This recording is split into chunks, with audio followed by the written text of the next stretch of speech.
눌러줬어. 안 돼. 안 맞춰줬는데. 잠깐만. 친구들 안녕.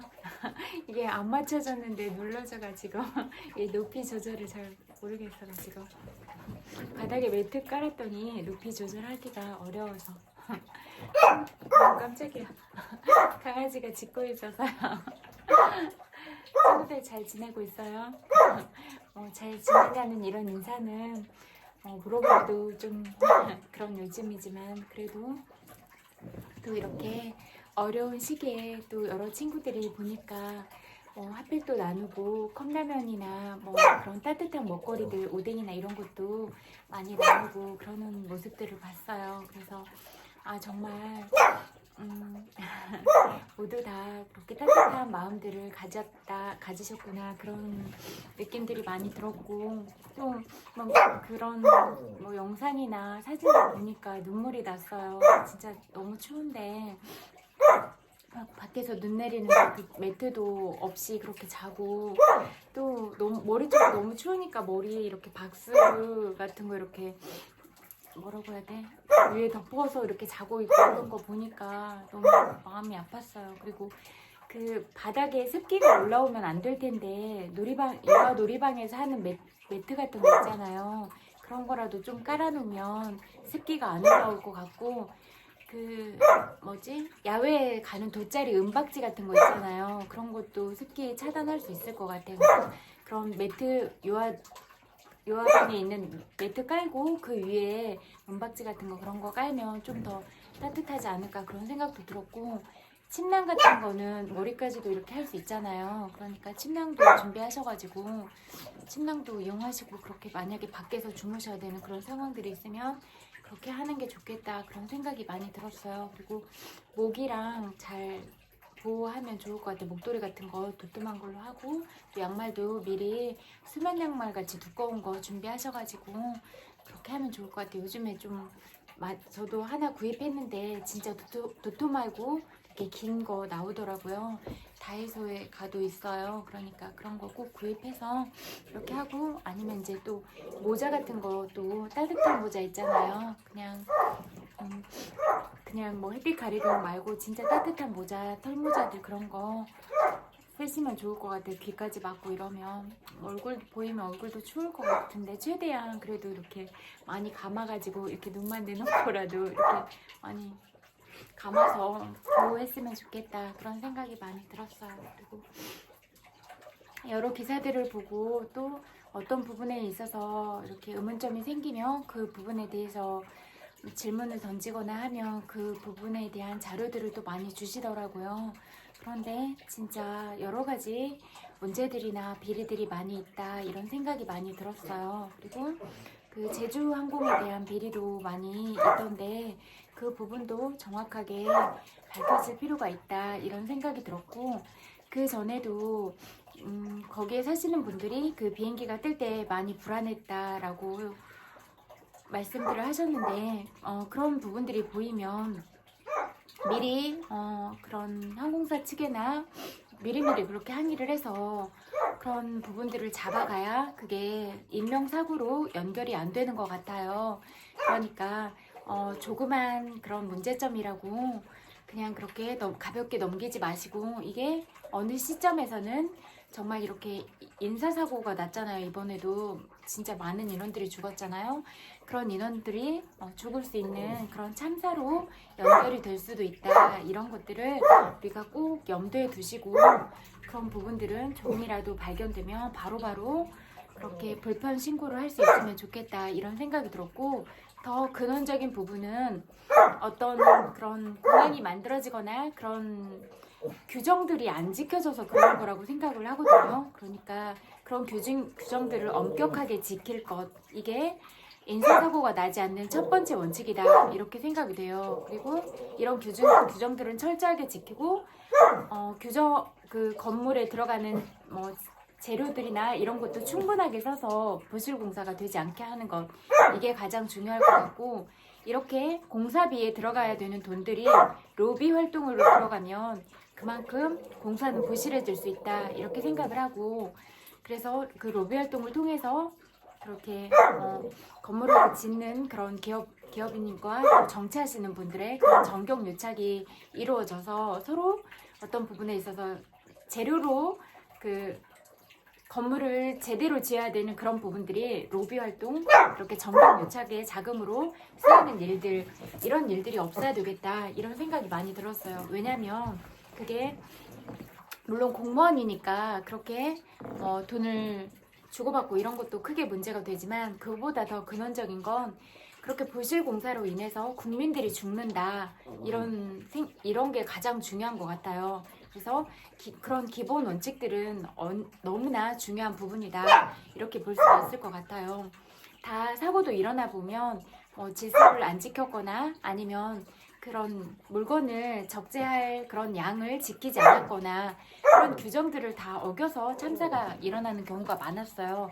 그러니까 미리미리 예방하기 위해서는 반드시 규정을 지킬 것, 그리고 이것도 그런 규정을 지킨 부분에 있어서 담당하는 부서가 정확하게 이루어졌는지 이거를 볼 필요가 있다, 이런 생각이 들었고, 뭐 마약과의 전쟁 이런 거 한참 있었잖아요. 그래서 그런 거를 좀 엄격하게 다루나 보다라고 생각을 했었는데, 이렇게 드러나는 모습들을 보니까 그런 관세청에서 그런 마약에 밀반이 되는 것들을 눈감아주고 있었고, 그리고 지금은 이미 시중에도 3만 원 정도만 주면 쉽게 구할 수 있는 그런 상황이 됐다고 하니까 너무나 무서운 상황이 됐구나, 이런 생각이 들었고, 그러면 그런 중독성이 너무 크기 때문에 온 국민이 다 그런 중독자, 마약 중독자에, 그리고 이런 정신도 온전하게 살 수 없는 그런 상황이 될 텐데, 과연 누구를 위해서 그런 걸까? 가족들이 그런 마약을 나눠 먹거나 그러진 않을 거 아니에요. 그러면 그것들을 많은 사람들한테 팔리게 하고 그런 들어오는 거에 대한 돈을 또 받고, 그러면 그렇게 사익을 추구하는 사람들 때문에 온 국민이 죽는 거예요. 그러니까 이런 것들은 참 무서운 일인 것 같아요. 그래서 그렇게 철저하게 다뤄줘야 된다. 그리고 그런 부정부패를 저지른 사람들은 두 번 다시는 공직에 발 붙이지 못하도록 해야 된다, 그런 생각이 많이 들었어요. 그리고 국회의원들도 보니까 그런 일본 시대부터 이렇게 쭉 이렇게 연결돼서 이렇게 잘 사시다가도 국회의원에 출마하셔서 그런 분들이 꽤 되시던데, 그런 분들의 뿌리도 확실하게 뽑아야 된다, 이런 생각이 많이 들었어요. 만약에 그런 뿌리를 가지고 있더라도 발은 딱 중간에 끊고 확실하게 끊고 어떤 가치관이나 마음이나 이런 것들을 올바르게 정립할 수 있다면, 우리가 윗대는 어쩔 수가 없는 영역이니까 어쩔 수 없지만 그래도 그런 부분에 대해서 부끄럽게 생각하고 내 대해서는 정말 부끄럽지 않은 인생을 살아야겠다라고 바로잡고 간다면 그래도 문제가 되지는 않을 수 있을 것 같은데, 그런 의식들이 고스란히 내려져 와서 뭐 내가 저지른 비리나 내 자녀들의 비리나 이런 것들은 다 덮고, 또 법조계 인연들이 있으니까 그런 부분들 다 덮어달라 하고 고발 조치 취해달라고 하고, 그렇게 해서 그렇게 자기의 그런 잘못들은 다 덮어버리고 정말로 무고한 사람은 끝까지 걸고 넘어져서 한 가족을 말살시켜버리고 이런 부분들이 일어나야 되는가, 그런 생각이 너무나 많이 들었어요. 그리고 같은 그런 조직에 있다고 하더라도 그렇게 정당하게 일을 밝히려고 하면 찍어서 파면시키고 또 지방으로 발령내버리고, 그리고 그 가족들이 부모님들이 암 수술한 지 얼마 안 됐는데도 계속 조사하고 그렇게 완전 가족까지 털어버리려고 하는 그런 검사 조직들, 그런 부분들을 보면서 과연 인간인가? 이런 생각이 너무나 많이 들었어요. 어떻게 보면 그냥 국가 공무원이잖아요. 근데 그런 특권층 의식을 가지고 있으면서 모든 정보를 가지고 유리한 상황에 그렇게 이용하고, 또 유명 연예인들의 이슈를 터뜨려서 연예인들의 명예와 삶을 아예 망가뜨려버리고 그들이 죽음으로 그렇게 몰고 가도록 그렇게 만들어버리고, 그러면 그런 온갖 비리 온상 이런 부분들을 덮기 위해서 또 다른 누군가를 죽여버리고, 이런 것들이 과연 정당한 것인가, 이런 생각이 너무나 많이 들더라고요. 그래서 국민의 대표를 하시는 분들은 마음이 따뜻한 분이어야 된다. 그러나 따뜻한 마음을 가지고 있되 냉철한 이성을 가지고 있어야 된다. 사람이 정치를 옹정으로만 할 수는 없잖아요. 기본은 모든 국민을 따뜻하게 안는 것, 안아주는 것, 서럽지 않게 하는 것, 이게 가장 중요하지만 일이 반드시 이루어지게 하고 그렇게 추진력 있게 밀고 나가게 하기 위해서는 돌파할 수 있는 힘이 있어야 돼요. 그거는 추진력인데, 그런 추진력이나 그런 모든 부분은 날카로운 이성에서 나오는 거니까, 머리는 날카롭되 따뜻한 가슴을 가진 사람, 이런 사람들이 국민의 대표자가 돼야 된다, 그렇게 생각이 돼요. 왜냐면 여러 가지 변수의 상황들도 많고 위급한 상황들이 많이 있는데, 이때 빨리빨리 머리 회전이 돼서 대책을 빨리 마련할 수가 있어야 되거든요. 그래서 이런 부분은 정말로 중대하다, 이렇게 볼 수가 있어요. 뭐 비상사태들이 많이 있잖아요. 전쟁이 일어날 수 있는 상황도 있고 여러 가지 상황들. 그런데 진짜 또 북한 소행인 것처럼 진짜 그런 어떤 특수 부대를 두고 또 북한 군인의 옷을 마련해가지고 이번에도 전쟁이 일어난 것처럼 그렇게 하려고 했고, 그 전에도 뭐 여러 가지 사건들이 많이 있더라고요. 이렇게 북한에서 남한으로 넘어온 것처럼 했지만 사실은 우리나라에서 잡아서 어떤 사건들을 덮고 그런 일이 있었고, 이번에도 또 그런 것들을 계획하고 그런 부분이 있었다, 그런 생각이 되니까 어떤 군인 간부가 전두환 사진을 걸어놓고 있었던 게, 물론 뭐 예전에 하나회 이런 건 척결이 되긴 했지만 그래도 어떤 이번에는 그런 충암고 전체를 욕하는 건 아니지만 충암고 라인을 통해서 그런 것들이 구축이 돼 있었고 이런 부분이 있잖아요. 그리고 또 그렇게 군인 장성들을 중심으로 이런 것들이 일어나고, 그래도 다행히 정의롭지 않은 부분에 대해서 그런 명령들을 따르지 않는 그런 현명한 분들이 많이 계셨기 때문에 그나마 다행이다, 이런 생각도 많이 들었고, 또 알게 모르게 그렇게 죽어난 사람들이 얼마나 많이 있을까.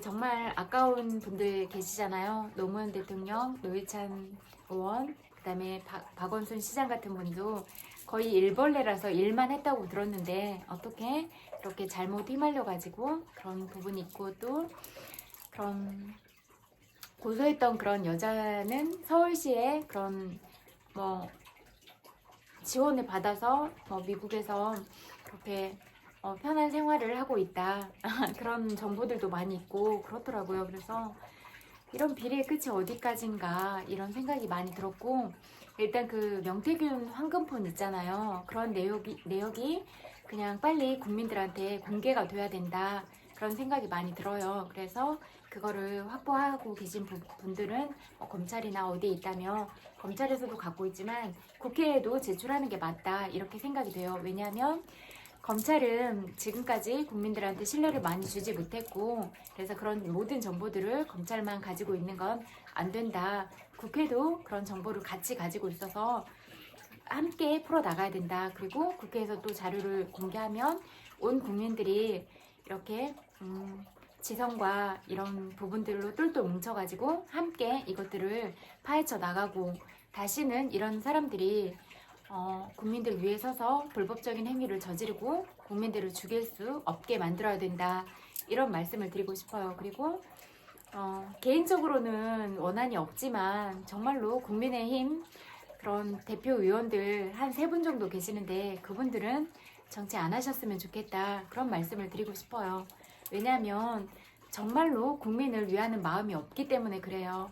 그냥 한 개인으로는 존중하고 정말 행복했으면 좋겠고 그런 마음을 가지고 있어요. 그러나 공직에서는 있으면 안 된다, 그렇게 생각을 해요. 왜냐하면 공직에 계신 분들은 오로지 국민을 위하는 마음이 있어야 되는데 그렇지 못함을 느꼈다, 그런 생각이 드니까 여러 지역구 국민들께서는 그 부분들을 잘 보시고 다음에는 꼭 선출하지 않으셨으면 좋겠어요. 그리고 태극기 부대, 그 다음에 그 정광훈 목사님, 그 다음에 뭐 극우 유튜버 세력들, 그 다음에 댓글 부대들, 이런 부분들도 끝까지 추적해가지고 다시는 그런 일을 저지르지 못하도록 뿌리를 이번에 확실하게 뽑고 가자, 그런 말씀을 드리고 싶어요. 그렇지 않으면 새로운 정권이 들어서도 계속 비방을 하고 그렇게 하면서 못살게 굴고, 또 그 정권이 끝나면 그 어떤 부분으로라도 끌어내리려고 하는 게 끝까지 이어지기 때문에 미리미리 이런 것들을 다 근절하고 뿌리를 뽑아버리는 게 낫다. 이런 말씀을 드리고 싶어요. 그리고 그 정광훈 목사님은 무슨 생각을 가지고 계신지, 어떤 가치관을 가지고 계신지도 잘 모르겠더라고요. 근데 이미 뭐 많은 사람들을 선동하고 그런 걸 보면 내랑 선동을 한 죄가 있을 것 같아요. 그러니까 내랑 선동죄로 감옥에 좀 계셨으면 좋겠다, 이런 말씀을 드리고 싶어요.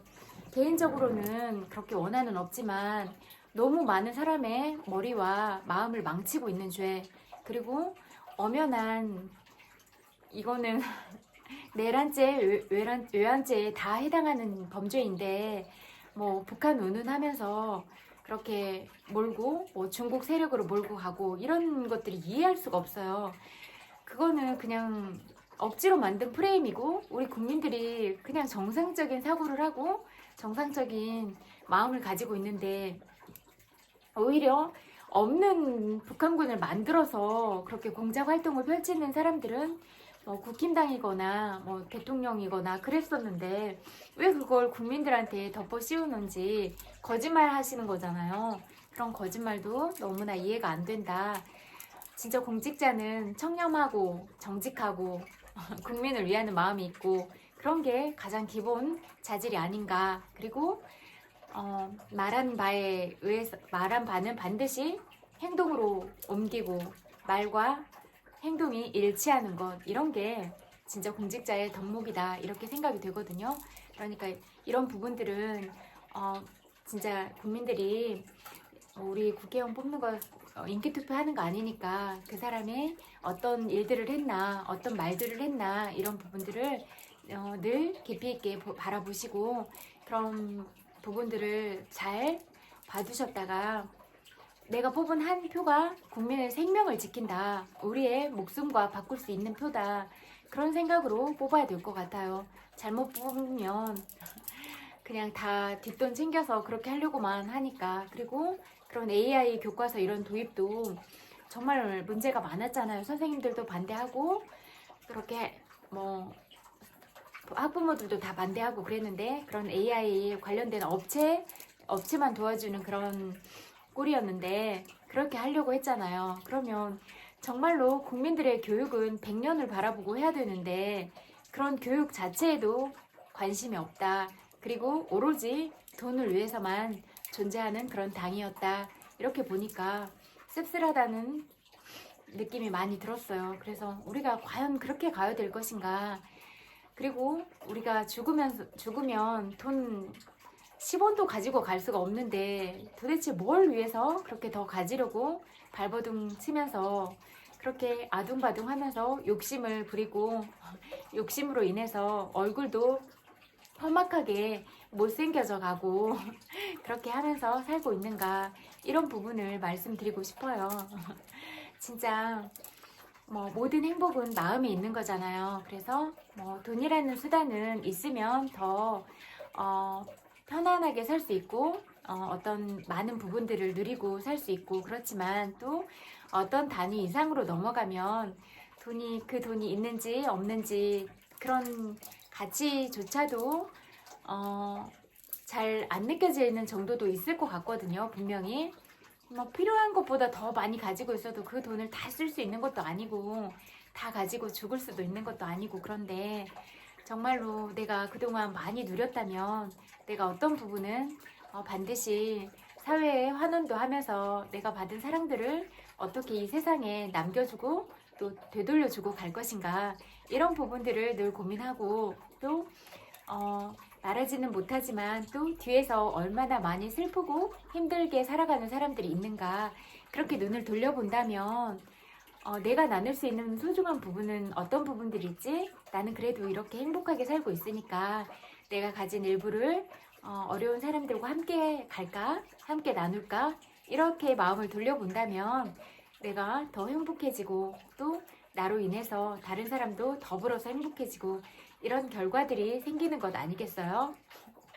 그냥 우리가 지구라는 이 먼지 같은 행성 안에서 살아가면서 뭘 위해서 그렇게 다른 사람을 죽이고 이간질하고 비난하고 그러면서 다 뺏으려고 하는가. 그리고 무슨 원한 관계들을 굳이 만들어서 그 사람을 죽도록 미워하고 뭐 법적으로 죽이고 정신적으로 죽이고 온 가족들을 그렇게 핍박하면서 그렇게 다 무력적인 방법, 정신적인 폭력을 동원한 방법, 모든 수단을 써서 그렇게 다른 사람 인생을 망가뜨리면서 살아가고 있는가. 이런 부분들이 너무나 이상하게 느껴지고 의아한 생각이 많이 들었어요. 그리고 내가 하는 생각, 내가 하는 말, 내가 먹은 마음, 이런 마음들이 다 나의 업보가 될 텐데 자신 있으세요? 나는 내가 하는 생각과 말, 행동 이런 것들은 다 업보로 남고 다음 생에도 내가 반드시 받게 될 부분들이기 때문에 늘 아름다운 마음을 품고 아름다운 말을 하고 사랑스러운 말을 하고 또 다른 사람을 위해서 이렇게 용기를 주는 말을 하고 다른 사람을 안아줄 수 있는 말을 하고 이런 것들은 너무나 중요한 부분이거든요. 그러니까 늘 선업을 짓기 위해서 이렇게 내가 이 말을 함으로써 다른 사람을 아프게 할 수 있는가, 내가 이 말을 함으로써 나한테 유익하고 다른 사람한테 유익한 말들인가, 이런 부분들을 늘 생각해 본다면 우리가 하는 말들을 과연 가볍게 할 수 있는 부분인가, 그런 생각이 많이 들어요. 그래서 말을 하기 전에는 꼭 3초라도 생각을 해보는 게 좋겠다. 그리고 말에는 품격이 있어야 된다. 그렇게 말하고 싶어요. 그 사람이 말을 하는 걸 보면 어떤 대화 주제나 어떤 어휘를 쓰거나 그런 것들을 보면 그 사람의 품격이 보이거든요. 그러면 내가 말을 함으로써 나 이런 사람이에요 라고 내 얼굴에 침을 뱉을 수도 있고 나의 인격이 저 사람은 그래도 참 덕을 갖춘 사람이구나. 사랑스러운 마음이 있고 따뜻한 마음들이 있어. 기본적으로 참 괜찮은 사람이다. 그렇게 사람들이 평가하고 바라볼 수도 있는 부분이잖아요. 그러면 나라는 브랜드의 가치는 결국 내가 만들어가는 것인데 여러분은 여러분의 브랜드 가치를 어떻게 만들어가고 계세요? 그리고 또 여러분의 브랜드 가치를 스스로 높이려고 하고 있는가? 아니면 내가 하는 말과 행동들로 인해서 나의 브랜드 가치를 격화시키고 있는가? 이런 부분들에 대해서 생각해 보시는 건 어떠세요? 물론 정말로 화를 내야 될 자리, 뭔가 제대로 일들이 이루어져 가지 않거나 부당한 부분에 있어서는 반드시 참지 말아라. 화를 낼 자리는 화를 내야 된다.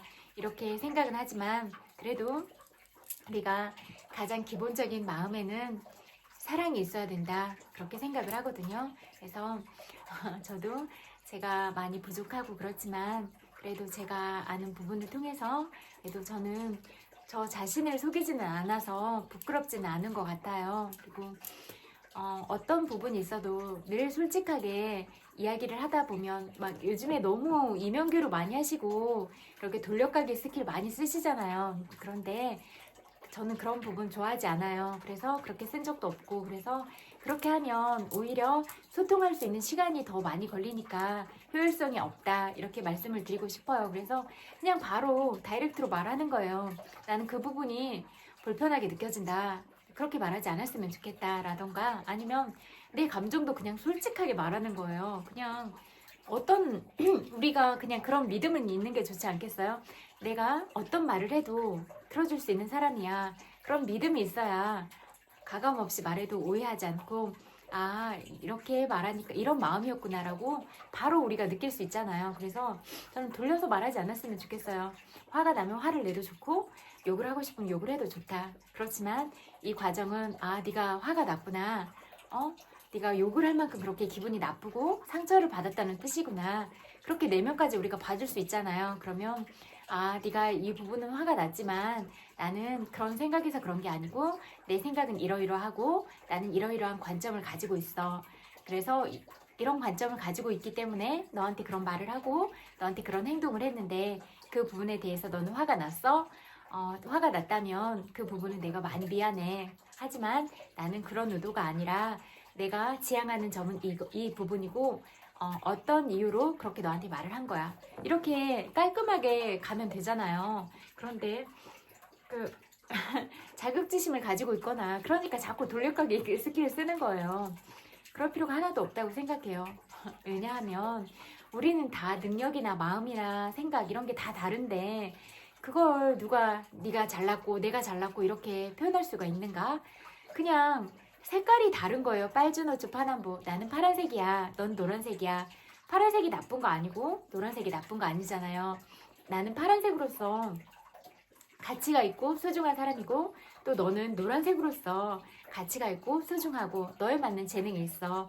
그래서 내가 갖지 못한 재능은 너한테 있고 또 너한테 없는 부분이 나한테 있잖아. 그러니까 우리가 서로 다른 매력으로 이렇게 서로를 보여주고 또 어떤 함께 가야 되는 부분에서는 같이 의견을 내보자. 이렇게 서로 소통을 한다면 더 다양한 의견을 낼 수 있고 더 좋은 안들을 낼 수 있을 것이다.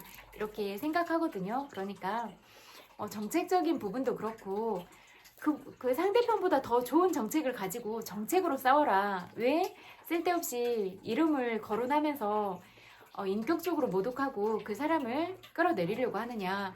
그렇게 자신 없나. 자신 있으면 정책으로 승부해라. 그리고 그런 정책을 실행함으로써 나는 이러이러한 일을 했어. 이런 일을 했으니까 저를 뽑아주세요. 라고 당당하게 내가 한 일에 대해서 내세우면 되는데 뭐 그렇게 고성방가하고 서로 욕하고 그럴 필요가 있나? 그냥 정말로 제대로 된 일을 함으로써 그걸로 승부하면 되잖아요. 그래서 가장 기본적인 것들을 지켜나가고 하지 말아야 될 걸 안 하고 상대방이 싫어할 만한 걸 안 하고 그게 존중과 배려다. 그런 생각이 많이 들더라고요. 그리고 그 성추행이나 성적인 발언들은 절대로 안 했으면 좋겠다. 그런 부분도 돌려가기 스킬로 진짜 많이 하거든요. 식당 가거나 길거리 돌아다니거나 전철 안에서나 정말로 많이 그래요. 어디를 가도 전국 어디를 가도 저는 안 참기 때문에 바로 해주거든요. 그런 표현들을 쓰고 있을 때마다 얘기해줘요.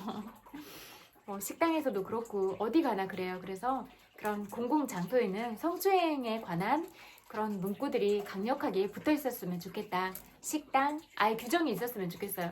식당, 학교, 공원, 전철, 산책하는 길들 그렇게 딱 그 경고문처럼 확실하게 딱 문구가 박혀 있어야 그런 일들이 일어나지 않을 것 같다. 그런 말씀을 드리고 싶어요. 이런 부분들을 공인들이 일일이 여러 사람들을 상대하면서 살아간다는 건 너무나 자유도 없는데 사생활도 없는데 너무나 불편하다 그렇게 생각이 되거든요. 그래서 이런 부분들은 그런 역할을 해줄 수 있는 부분이 필요할 것 같다 이런 말씀을 드리고 싶어요. 그래서 그리고 어릴 때부터 유아일 때부터 성교육을 제대로 가르쳐야 된다. 그리고 어렸을 때부터 인성교육, 경제교육을 제대로 가르쳐야 된다 이런 생각이 많이 들어요.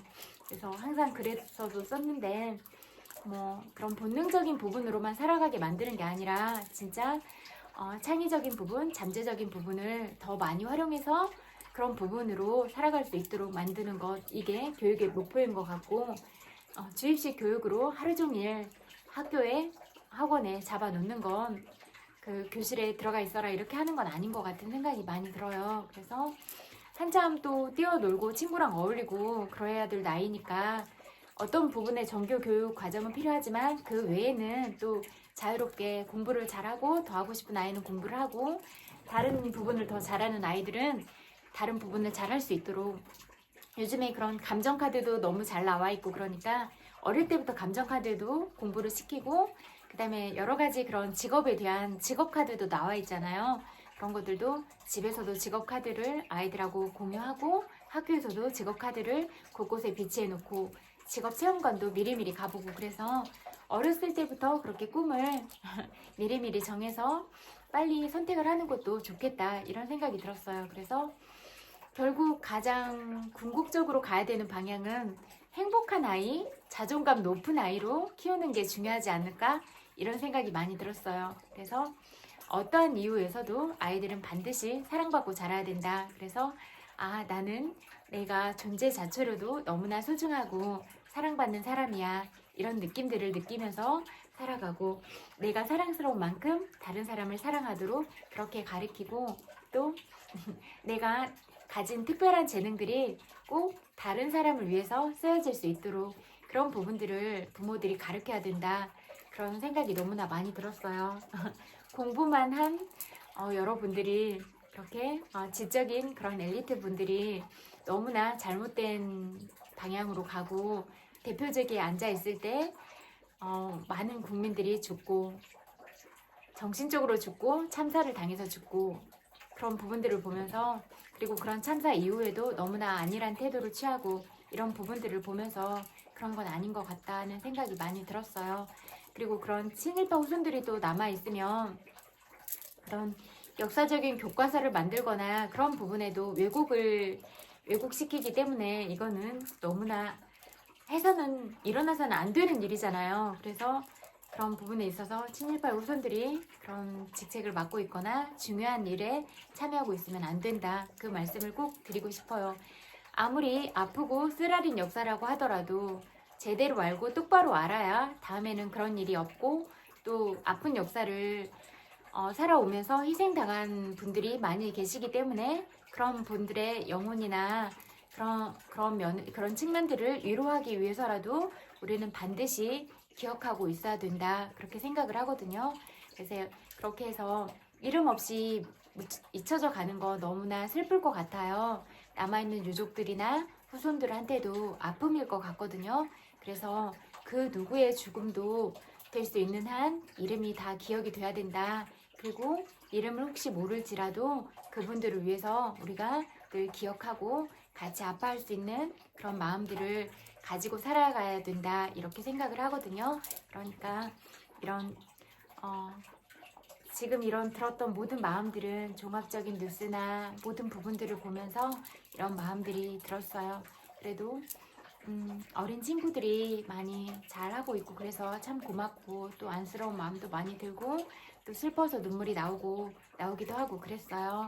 그리고 또 군인들인데 그렇게 군인들을 사병으로 쓰면 안 되는데 사병처럼 돼서 그렇게 고생하고 있는 아가 군인들이 되게 혼란스러울 것 같아요. 정신적인 측면으로도 그렇고 몸도 많이 피곤하고 그래서 심신이 많이 지쳐있을 것 같은데 그런 아가 군인들도 많이 위로해주고 싶고 많이 안타깝고 속상한 마음이 들었어요.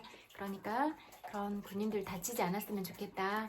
그리고 그런 뇌물 먹고 그렇게 자기 자신만 챙기면서 다른 사람들을 내란범으로 만들어서 범죄자 만들지 말아라 이런 말씀을 꼭 드리고 싶고 또 만약에 특공대가 투입이 돼야 되는 그런 시기인 것 같아요. 그래도 뭐 방탄조끼나 이런 거 꼭 입으시고 만반의 준비를 하고 그런 누가 다치거나 그런 일들은 한 명이라도 안 다쳤으면 좋겠다. 아무리 죄를 저질렀어도 다치지 않고 그냥 온전하게 이렇게 구치소로 갈 수 있게 그렇게 됐으면 좋겠다. 그런 생각이 많이 들어요. 그래서 그냥 갈 때는 가더라도 몸은 다치지 않고 서로가 한 명도 다치지 않았으면 좋겠다. 그런 마음이 많이 들었어요. 왜냐하면 우리는 이미 180명에 가까운 사람들을 잃어버렸잖아요. 그래서 이런 슬픈 일들이 이미 일어났는데 다시는 한 명도 안 된다. 이렇게 생각하니까 그리고 국민들을 모두 다 한마음 한뜻으로 하고 계시지만 또 특별히 또 대표를 맡고 계시면서 추운 때 이렇게 일을 열심히 하고 계신 분들도 계시니까 고맙다는 말씀을 꼭 드리고 싶고 우리 모두 한 사람 한 사람이 너무나 귀한 사람들이지만 또 그런 일을 맡으신 분들이 너무나 귀한 분들이니까 여러분들의 몸과 마음이 우리들이 정말로 귀하게 여기시는 분들이다. 그런 생각을 꼭 하시고 밥도 잘 챙겨 드시고 건강 잘 챙기시면서 감기도 안 걸리고 그러셨으면 좋겠다. 그런 말씀을 드리고 싶어요. 특별히 또 그런 일 처리를 하다 보면 너무 많이 힘드실 거잖아요. 그래서 또 혹시나 또 몸이 지치고 마음이 지치진 않을까 그런 우려가 돼서 말씀드려요. 그리고 또 우리 국민들 모두도 그런 우리들을 위해서 일을 해주실 그런 분들을 신변이나 그런 부분들에 대해서도 촉각을 세우고 있으면서 그분들을 반드시 우리가 지켜야 그분들이 제대로 역할을 할 수 있는 자리에 꼭 가서 우리한테 유리한 법안들을 마련하고 우리를 위한 정책들을 펼치고 그래서 그런 정책들이 우리를 또 지켜줄 수 있게 만들 수 있다. 그래서 우리가 서로가 서로를 지켜주는 이런 시스템으로 가야 된다. 그런 말씀을 꼭 드리고 싶어요. 왜냐하면 뭐 그런 죽음들이 너무 많았잖아요. 알 수 없는 죽음들이. 그래서 그런 일들은 절대로 없어야 된다. 그러니까 우리가 모두 암행어사가 돼서 감시의 눈을 가지고 계속 바라보고 눈 부릅뜨고 지키는 거요. 이게 가장 중요하다. 우리한테 소중한 사람은 우리도 죽기로써 지키는 것. 이게 중요하다. 이런 말씀을 꼭 드리고 싶어요.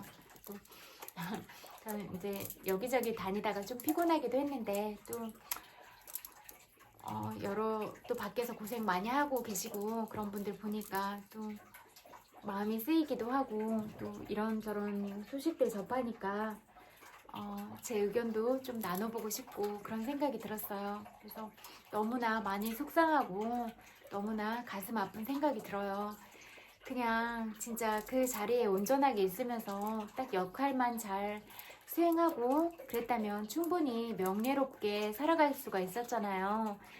그럼 그만둔 후에도 퇴임 후에도 명예로운 삶이 보장이 돼 있었을 텐데 왜 그렇게 사적인 부분에 있어서 어떤 이득을 취하려고 하고 그래서 그런 부분들을 다 날려버렸을까 그런 생각을 하니까 너무 가슴이 아프고 또 그런 최고의 권력을 얻었을 때 다른 누군가를 죽이려고 하고 그렇게 한 것들도 너무나 잘못된 부분이잖아요.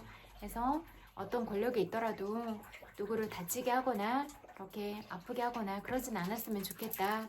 그런 생각이 많이 들었고 그런 직책에 있을 때 내 개인의 사사로운 이득이나 그런 돈벌이 수단으로 국민들을 마약범들로 만들고 또 그렇게 뭐 북한 소행인 것처럼 그렇게 해서 우리들의 정확한 알 권리를 침해하고 그런 일들이 벌어져야 되겠는가. 요즘에 밝은 세상인데 어떻게 그렇게 어두운 측면에 그런 전략들을 쓸까 이런 부분이 너무나 의아했어요. 그래서 정말로 그런 윗분들은 생각이 깨어 있어야지 그런 시대에 뒤떨어진 생각들은 하지 않을 것 같거든요. 그래서 이번 기회에 하나씩 다 파헤쳐가지고 철저하게 있어서는 안 될 사람들은 그 자리에 있어서는 안 된다 이렇게 생각을 하거든요. 그래서 우리가 우리의 의견을 다 모으고 정보력들을 다 모으면 뭐든지 할 수 있잖아요. 우리는 이번에 그런 것들을 더 많이 절실하게 느꼈잖아요. 그래서 여러분들이 가진 재능들과 우리의 그런 생각과 마음들을 다 모아서 반드시 밝은 방향으로 가야 되겠다 이런 말씀을 꼭 드리고 싶고 저는 이런 흐름들을 보면서 가고 있다. 이제는 밝은 방향으로 가고 있다. 앞으로는 밝은 것들이 아니면 자리에 설 수 없을 것이다. 이 말씀을 꼭 드리고 싶어요. 여러분의 귀한 시간 또 이렇게 만나게 돼서 너무 반갑고 책 읽어드릴게요.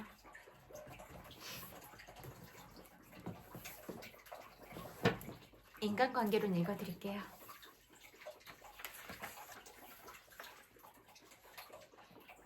지금은 고인이 된 알버트 제이 비버리지 상원 의원은 우리 세대의 가장 정통한 링컨 전문가였다. 그 말을 들어보자. 링컨 부인의 크고 날카로운 목소리는 길 건너편에서도 들을 수 있었다. 집 근처에 사는 모든 사람들이 그녀의 끝없이 폭발하는 분노의 목소리를 들을 수 있었다. 그녀의 분노는 종종 말이 아닌 다른 수단으로 표현되기도 했다. 그녀의 폭력에 대한 이야기는 수없이 많고 의심의 여지가 없다. 링컨처럼 훌륭한 사람을 만나도 이렇게 거의 폭군 같은 부인이 있네요. 예를 들어보자. 링컨 부부는 결혼 직후 제이콥 얼리 부인과 같이 살았다. 그녀는 의사였던 남편이 사망한 뒤 스프링필드에서 하숙을 쳤다. 어느 날 아침 링컨 부부가 아침을 먹다가 링컨이 아내의 불같은 성질을 건드리는 무언가를 했다. 그것이 무엇이었는지는 지금은 아무도 기억하지 못한다. 화가 난 링컨 부인은 다른 모든 하숙인들이 지켜보는 가운데 뜨거운 커피를 남편 얼굴에 끼얹어 버렸다. 너무했다. 링컨은 아무 말도 하지 않고 굴욕감과 침묵 속에서 가만히 앉아 있었다. 얼리 부인이 젖은 수건으로 그 얼굴과 옷을 닦아주었다. 링컨 부인의 질투는 너무나 터무니없고 격렬하고 믿기 힘들 정도였다. 75년이 지난 지금에도 그녀가 사람들 앞에서 저질렀던 망신스럽고 한심한 행동들을 읽는 것만으로도 놀라움으로 말문이 막힐 지경이다. 결국 그녀는 미쳤다. 그녀에 대해 사람들이 말할 수 있는 가장 자비로운 말은 그녀의 성질이 아마 정신병 초기 증상이었을 거라는 말 정도일 것이다. 이 모든 잔소리와 질책과 분노가 링컨을 바꾸어 놓았을까? 어떤 면에서는 그렇다. 링컨이 그녀를 대하는 태도를 바꾸어 놓았다. 링컨으로 하여금 자신의 불행한 결혼을 후회하도록 만들었다. 그리고 가능한 한 그녀를 피하게 만들었다. 스프링필드에는 11명의 변호사가 있었다. 그러나 스프링필드에서 모두가 먹고 살기는 힘들었다. 그래서 이들은 데이비드 데이비스 판사가 순회 재판을 여는 곳이면 어디든 말을 타고 따르면서 이리저리 떠돌아다녔다.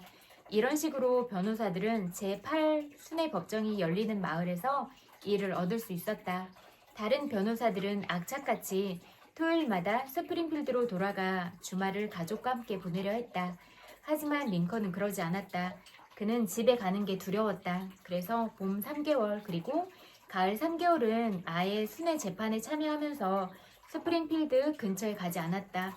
링컨 부인, 외제니 황후, 톨스토이 부인이 잔소리를 통해 얻은 결과란 그런 것이었다.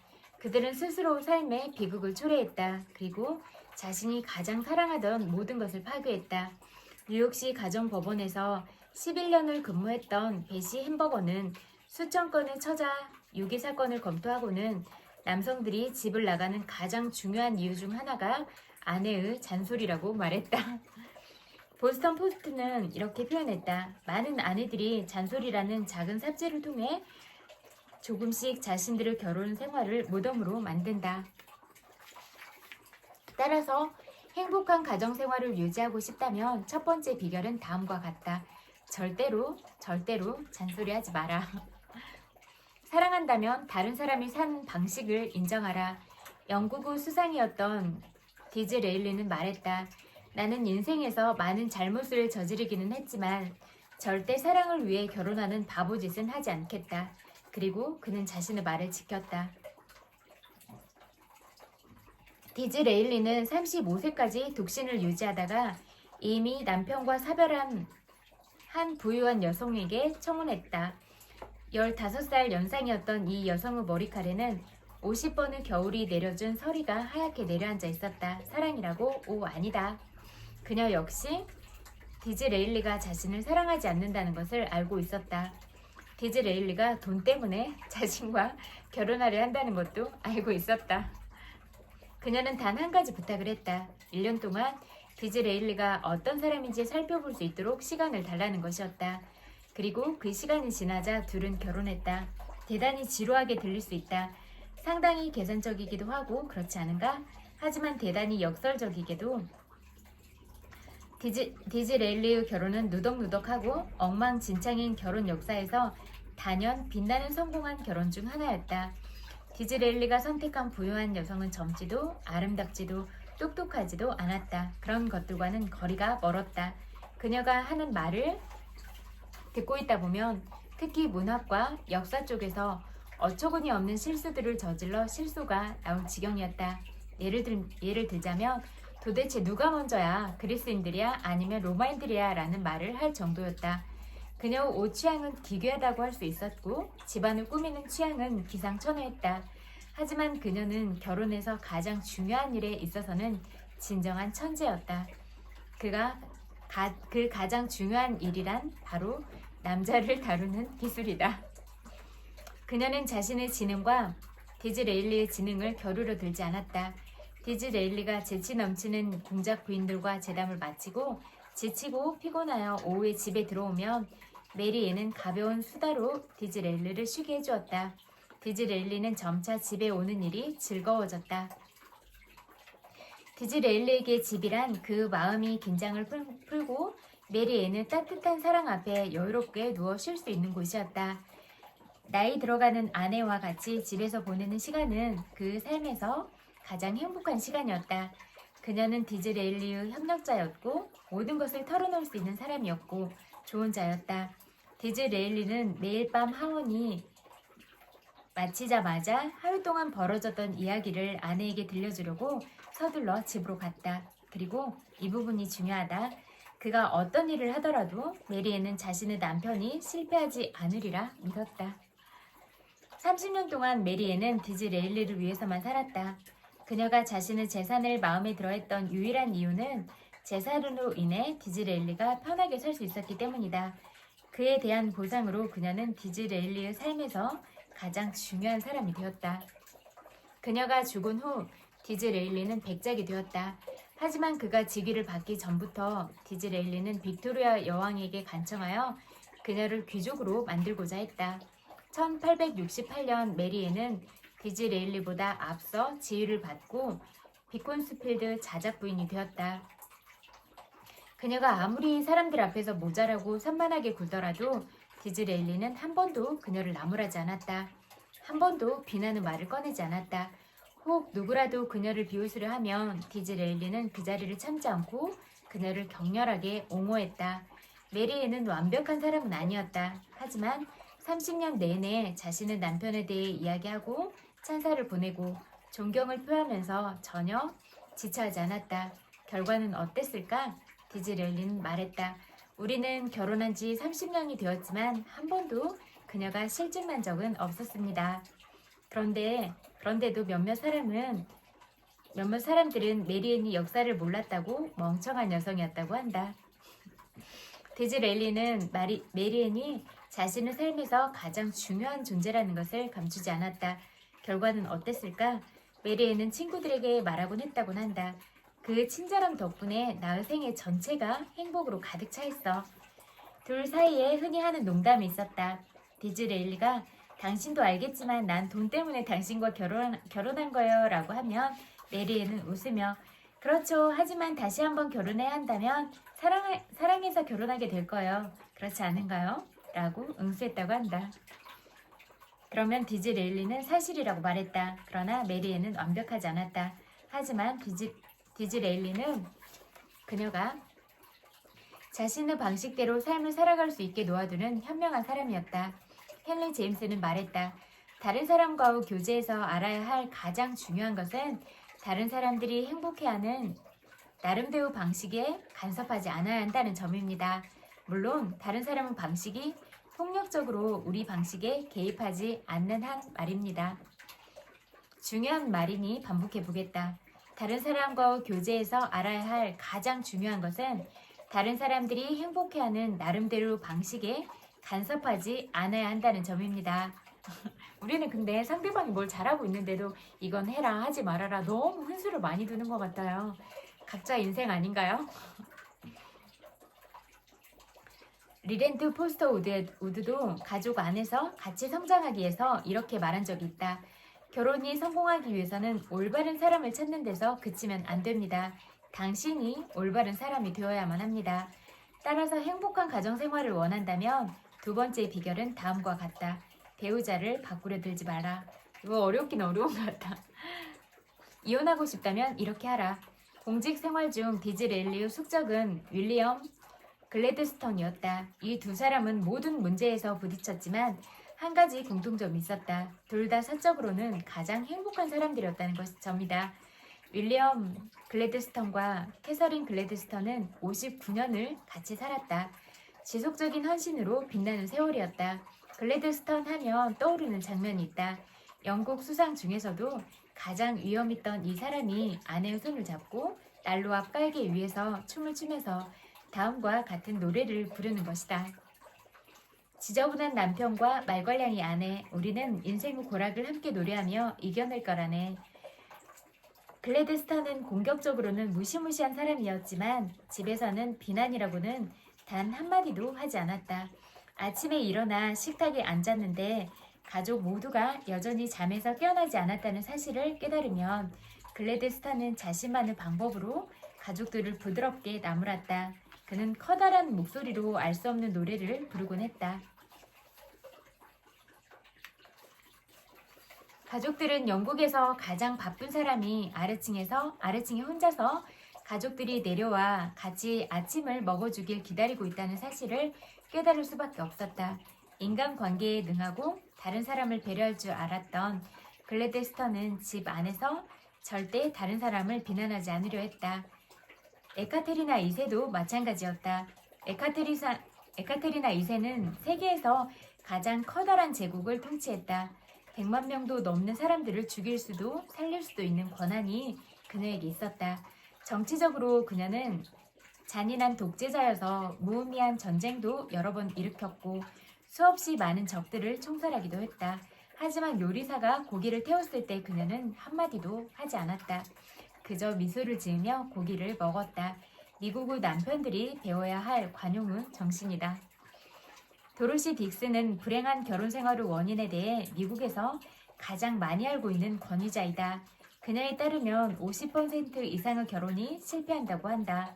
그렇게 많은 낭만적인 꿈들이 이혼이라는 바위 앞에 산산이 부서지는 가장 커다란 이유는 비판이다. 아무런 의미도 없고 그저 다른 사람의 마음만 아프게 만드는 비판 말이다. 따라서 행복한 가정생활을 유지하고 싶다면 세 번째 비결을 기억하라. 비판하지 마라. 여기까지 읽을게요.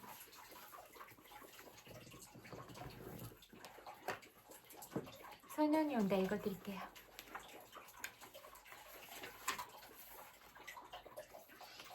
박 팀장은 인쇄물을 스테이플러로 철한 뒤 자신의 책상으로 간다.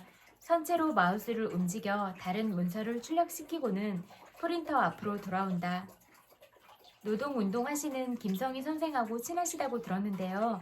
그쪽에서 산재 파트를 맡아 일하시다가 저희 사무실로 오셨다고.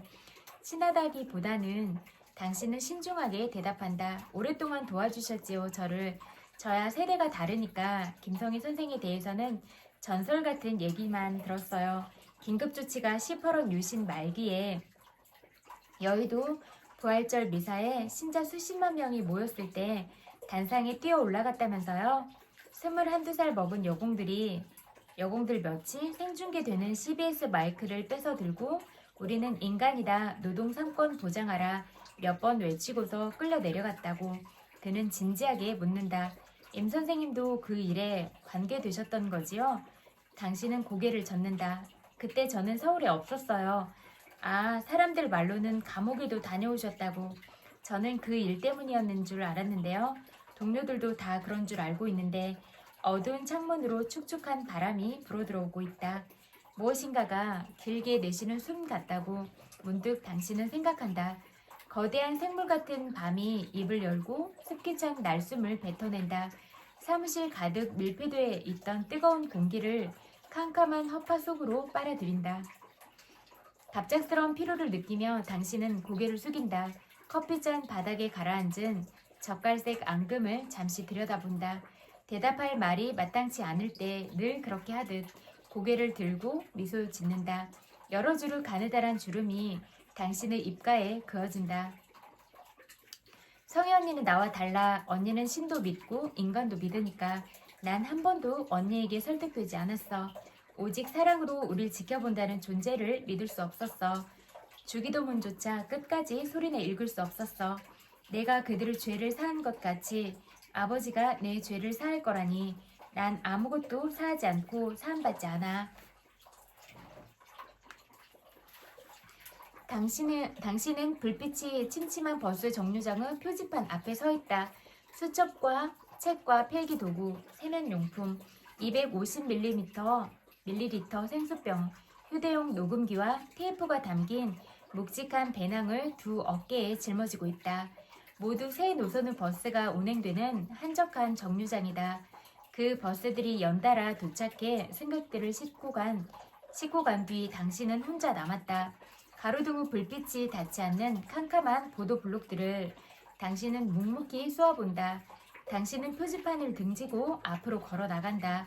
어깨를 짓누르는 배낭끈 속에 두 손을 끼워 넣는다. 미지근한 여름밤의 열풍을 느끼며 천천히 몸을 움직인다. 오른쪽에서 왼쪽으로, 다시 왼쪽에서 오른쪽으로 걷는다. 인도와 차도 경계까지 갔다가 돌아온다.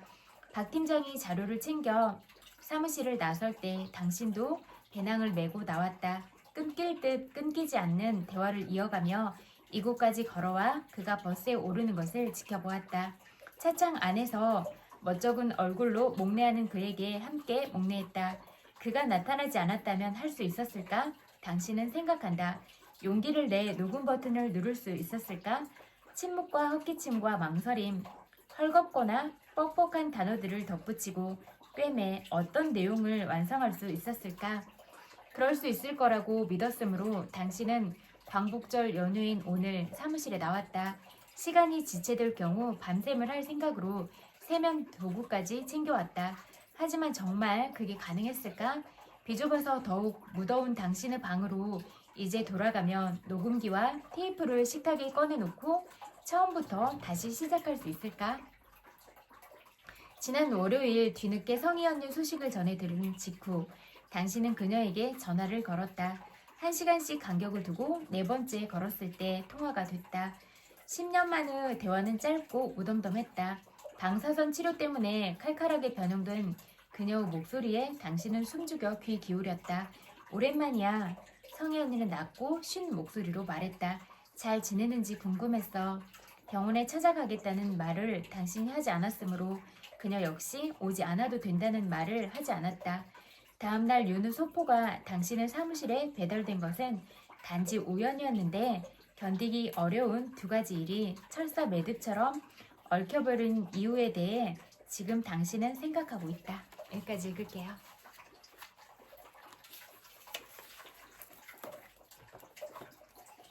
하루 한 장 삶이 새기는 논어 읽어드릴게요. 형식은 본질을 담고 드러내는 그릇. 극자성이 말했다. 군자는 바탕인 질뿐이니 외면적으로 화려한 문을 어디에 쓰겠는가. 그러자 자공이 말했다. 예석합니다. 대부 말씀은 군자다우나 내 말이 끄는 수레가 아무리 빠를지라도 혀에서 나오는 말에 미칠 수 없는 법입니다. 문은 질과 같고 질은 문과 같으니 호랑이나 표범의 털 없는 가죽은 개나 양의 털 없는 가죽과 똑같은 이치입니다. 극자성은 위나라의 대부다. 그가 말한 질이라는 것은 바탕이자 본질을 뜻하고 문이라는 것은 겉으로 드러내어 꾸미는 형식을 말한다. 극자성은 군자에게는 본질이 중요한 것이지 겉으로 꾸미는 것이 왜 필요하냐고 말하고 있다. 그러자 자공이 극자성의 생각은 군자답지만 대부라는 위치는 하는 말 하나하나가 큰 영향력이 있어 조심스러워야 하는데 실언을 하고 있으니 애석하다고 비판하고 있다. 발 없는 말이 천리를 간다는 속담이 있듯이 입에서 나온 말은 달리는 말보다 더 빨리 더 멀리 퍼지게 된다. 자공은 이어서 털이 없는 가죽만 보면 어떤 동물의 가죽인지 구별할 수 없다는 비유를 들며 본질도 중요하지만 그것을 드러내는 형식이 없으면 군자와 소인을 어떻게 구분할 수 있느냐고 말하고 있다. 사실 본질은 매우 중요하다. 속은 그렇지 않으면서 겉만 잘 포장해 그런 척할 수도 있기 때문이다. 또한 겉이 너무 번드르르 하면 오히려 내실이 없는 것은 아닌지 의심스럽기도 하다. 그래서 한비는 형식보다 본질이 더 중요하다고 주장했다. 한비자 외저 설저상 편에는 다음과 같은 이야기가 나온다. 초나라 사람 중에 정나라에서 진주를 파는 사람이 있었다. 그는 목란으로 진주를 넣을 상자를 만든 다음 개수나무와 산초나무를 그 안에 넣어 향기를 내고 또 주옥을 달고 붉은 보석으로 장식하고 비치색 깃털을 달아 상자를 잔뜩 꾸민 뒤 그 안에 진주를 넣었다. 그러자 정나라 사람이 다가와 상자만 사고 진주는 돌려주었다. 이 이야기를 통해 한비는 이렇게 주장했다. 사람들이 꾸민 것에 마음이 끌려 본질적인 것을 잊을까 두렵다. 이것은 꾸밈 때문에 본질을 해치게 되는 것이다. 그러자 본질이 아무리 좋아도 만약 그것을 겉으로 잘 드러내지 않으면 자공 말처럼 좋은 본질이 묻히고 전달되지 않을 수 있다. 그래서 자공은 본질과 형식은 같은 것으로 서로 없어서는 안 된다고 말하고 있다. 특히 현대에는 겉으로 드러나는 모습도 본질만큼 중요하게 생각한다. 기업가들은 자사의 제품의 품질을 소비자에게 잘 홍보하기 위해서 디자인이나 포장에 많은 신경을 쓴다. 아참, 그리고 대기업에서도 어떤 사고가 일어나거나 그랬을 때 제대로 수습을 하지 않고 그 근무하는 근로자들에게 함부로 하거나 그러면 그런 회사의 물품도 사지 않는 게 중요할 것 같아요.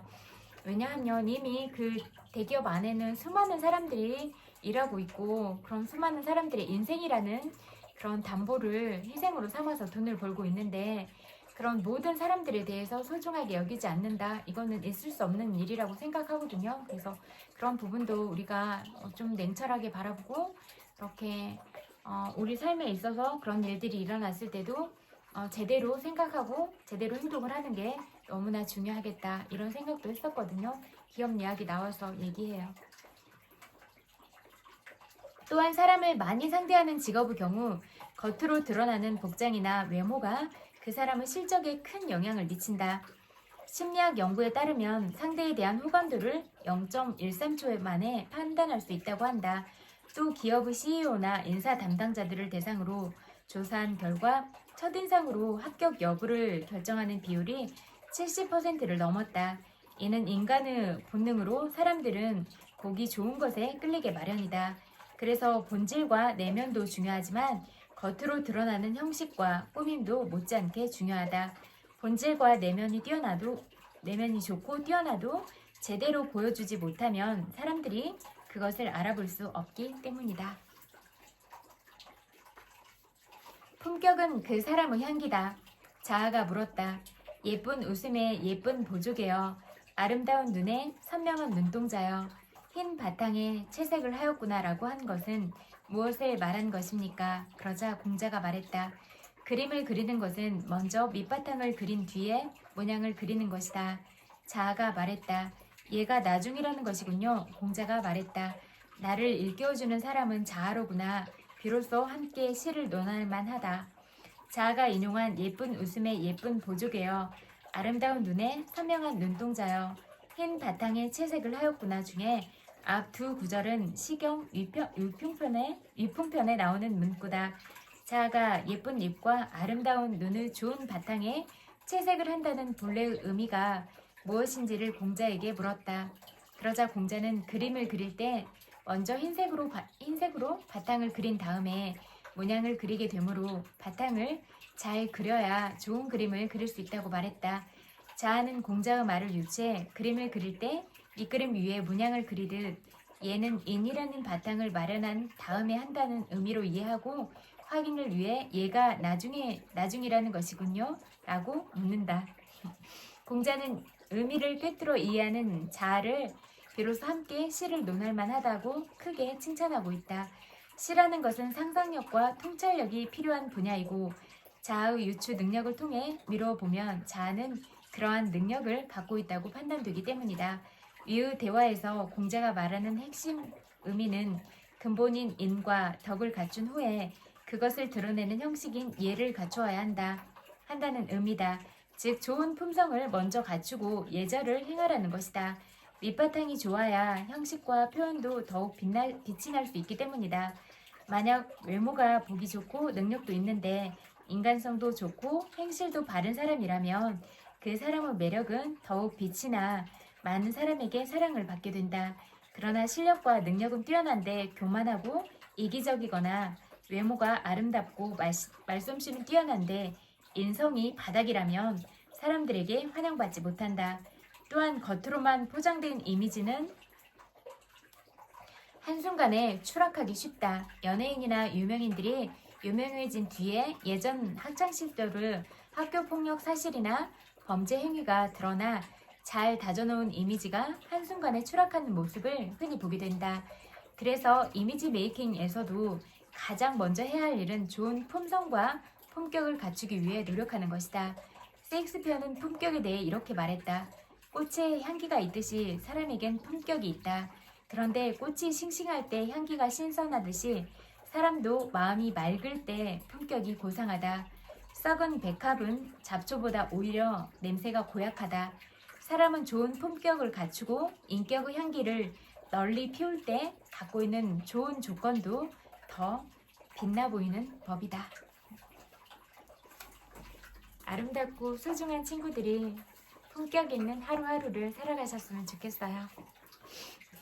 여러분들은 이미 존재 자체로 너무 귀하고 사랑스러운 사람들이니까 그런 부분들을 늘 여러분들의 마음에 새기고 또 다른 사람도 나와 다르지 않다 그런 마음으로 나를 사랑하고 다른 사람들도 사랑하고 그렇게 우리가 힘든 시기에 지금 여러분들이 잘하고 계시는 것처럼 이렇게 컵라면도 나누고 핫팩도 나누고 이렇게 뜨거운 오뎅 국물도 나눠 먹고 호떡도 나눠 먹고 그러면서 군고구마랑 호빵도 등등등 맛있는 먹거리들 그렇게 나누면서 우리의 사랑들을 함께 하면서 그리고 또 같이 힘들고 같이 슬프고 그럴 때는 이렇게 안아주면서 서로의 체온으로 이런 눈이 내리는 이런 추위도 이겨낼 수 있으면 좋겠다 이런 말씀을 드리고 싶어요. 그리고 너무 많이 고생하고 계시고 한 분 한 분 다 사랑한다고 말씀드리고 싶어요.